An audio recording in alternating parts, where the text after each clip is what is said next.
wassalamu ala ibadil mustafa Sayyidina Muhammadin ahli sidqi wal wafa. Amma ba'd. Sahabat Buya Helmi, hari ini Buya Helmi beserta tim berjumpa kembali dalam suatu channel di YouTube Buya Helmi dalam judul Korban Pesugihan. Sahabat Buya Helmi, banyak sekali orang awam tidak mengetahui tentang dia terincar atau dia menjadi korban pesugihan. Pesugihan adalah dilarang oleh agama. Bahkan Allah akan memvonis dia menjadi syirku billah, dan balasannya akan neraka jahanam sampai selama-lamanya. Namun patut disayangkan, banyak sekali orang yang melakukan pesugihan, tapi dia mengambil korban yang tidak berdosa, yaitu orang lain. Sahabat, 5 hari yang lalu ada pasien saya yang bernama NR. Dia mengadu kepada saya bahwa dia sudah hampir kurang lebih 6 bulan lamanya merasa aneh sekali penyakitnya, mimpinya buruk, hidupnya gelisah, dan di rumahnya selalu punya hawa-hawa panas. Dan dia juga berkali-kali untuk berobat ke dokter, tapi alhasil tim medis dokter tidak mengetahui apa penyebab penyakitnya. Sahabat Buya Helmi, kemudian pengobatan Syekh Sapu Jagat Buya Helmi memberikan terapi, ternyata dia adalah korban pesugihan. Dan hampir dijumpai pasien-pasien ada. Di episode yang lalu, bagaimana dikisahkan tentang seorang anak kecil yang korban pesugihan oleh seseorang yang bukan saudaranya, bukan kerabatnya, tapi dia dikorbankan untuk pesugihan yang bernama M. Sahabat Buya Helmi,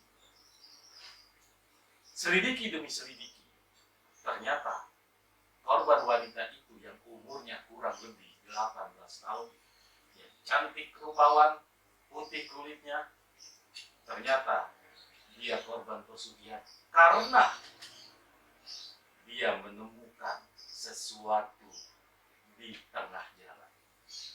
Untuk daripada itu, hati-hati kita menemukan barang di tengah jalan. Barang apa itu yang ditemukan? Berupa uang. Sahabat Buya Helmi, jika kita menemukan uang di tengah jalan, maka kita harus hati-hati. Adapun ciri-ciri, tanda-tanda uang tersebut menjadi jebakan Batman atau jebakan pesugihan, jika seseorang mengambil uang itu, maka dia menjadi target korban pesugihan bagi orang yang melakukan pesugihan. Apa ciri-cirinya? Sahabat Buya Helmi, ciri-ciri apabila kita menemukan uang di tengah jalan. Ciri yang pertama adalah dia menemukannya itu, yang pertama, bahwa dia melihat uang tersebut hanya sendiri.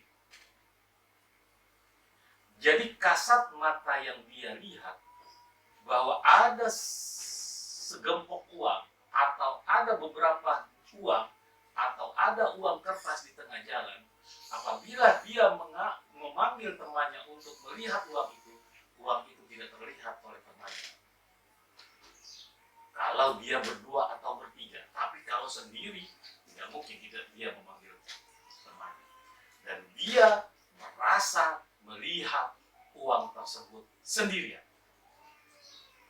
Misalnya ada 4 orang jalan, kemudian dia melihat, ternyata yang 3-nya, yang teman-temannya itu tidak melihatnya, hanya dia sendiri.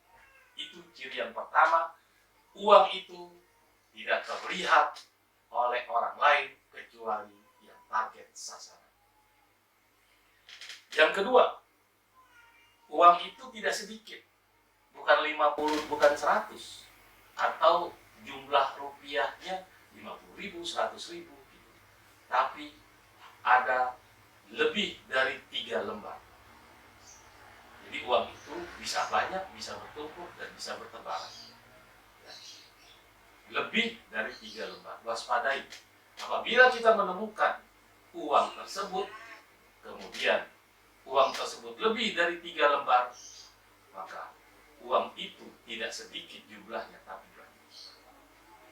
Sahabat Buya Helmi, adapun ciri yang selanjutnya, yang ketiga, uang itu diletakkan yang tidak lazim atau jarang sekali orang melewat pada jalanan tersebut.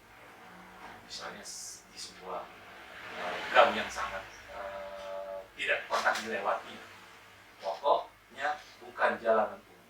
Itulah ciri-ciri apabila kita menemukan barang atau uang di tengah jalan. Waspadai. Yang pertama, dia tidak nampak pada orang lain kecuali korban sasaran persugihan. Yang kedua, jumlah uangnya lebih daripada 3 lembar, apakah itu 100 ribuan ataupun 50 ribuan atau jumlah mata uang asing. Yang ketiga, bahwa ditaruh dan ditempatkan tidak lazim. Timbul pertanyaan, dari kasus-kasus, pernah ada kasus bahwa seseorang akibat minum es yang anak remaja sekarang sukai, es bubble, kemudian dia menjadi korban pesugihan. Macam-macam teknik dan caranya orang mengorbankan orang lain untuk melakukan pesugihan. Sekarang bagaimana bila terjadi? Apa ciri-cirinya yang ada pada diri kita yang menjadi sasaran korban pesugihan? Semoga video YouTube kali ini bermanfaat. Kita bahas pada session selanjutnya ciri-ciri orang yang menjadi sasaran korban pesugihan. Jangan lupa subscribe-nya, like and comment. Semoga bermanfaat. Assalamualaikum warahmatullahi wabarakatuh.